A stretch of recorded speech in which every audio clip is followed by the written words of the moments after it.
Adams Street is home to some of my favorite restaurants and shops in the Glass City, and there's a new one to add to the list. It's Grindhrs Coffee. Let's go try it out.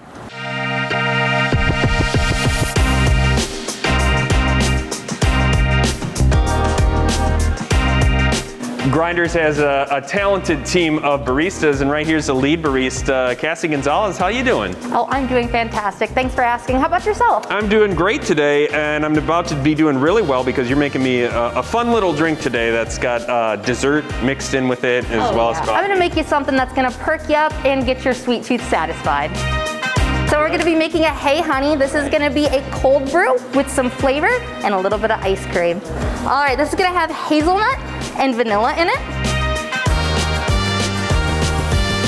We're gonna go over here and get us filled up on our cold brew tap right here. Uncommon Coffee Roasters, that's who we're using? Uncommon Coffee Roasters. They are based out of Saugatuck, Michigan. We chose them specifically because since their inception, they've been LGBTQ friendly. Great. We thought that was essential for our shop. Absolutely. I love that this almost looks like a drink that I'd have a pint of beer in, but I'm doing cold brew. I have a pretty extensive background in coffee, but that aside, I knew that this place was going to be a place that I could call home.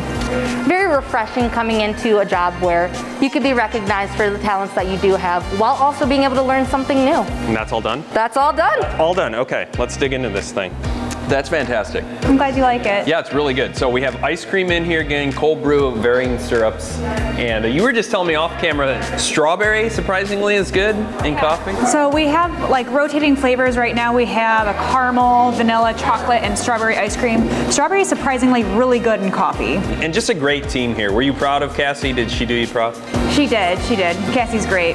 You and your wife run this shop, Grindhrs. Is that the full name? Is Grindhrs Co, Grindhrs Coffee Co? We're pretty flexible. We're not too militant when it comes to what we're called, just Grindhrs or Grindhrs Co coffee. And it's Grindhrs, but it's like the hers is mixed in there because it's a female-owned shop, correct? Yes. Am I getting it all right? You are, and it does flow. You said it correctly. So Grindhrs, but the spelling is different, so not necessarily the pronunciation. Grindhrs feels as if it's been in operation for years, with strong ties to other women-owned businesses, such as The Leaf and Seed and Bucci Mamas, as well as a modernized, historic vibe. This is a great place. I mean, just the atmosphere. First of all, we got the lights, the coffee sign. This is just one portion that every little section feels different. There's a green couch I'm looking at here, orange chairs there. Was this just like whatever we find that we can make and have like our own little stations in the shop? Is that how you guys designed it? No, it probably looks that way though. This was all strategically done. We didn't want matching furniture.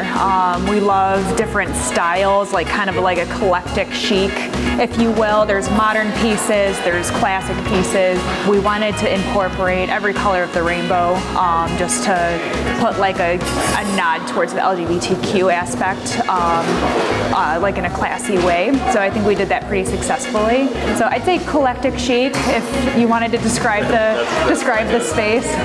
And I'm glad you brought up the LGBTQ aspect, and it's incorporated. I mean, we have a rainbow flag here. It's incorporated on the to-go cups as well. You know, so many places in this area are inclusive to everybody, and we're getting better and better in that. But when you come here, it's really obvious that it is. I mean, it's like bursting with creativity and inclusivity.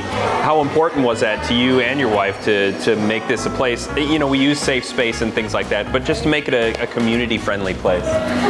It's always been part of the business plan.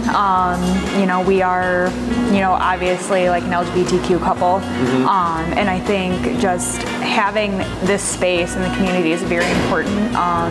There are other spaces in the community, like you said, that are, inclusive or considered an LGBTQ safe space.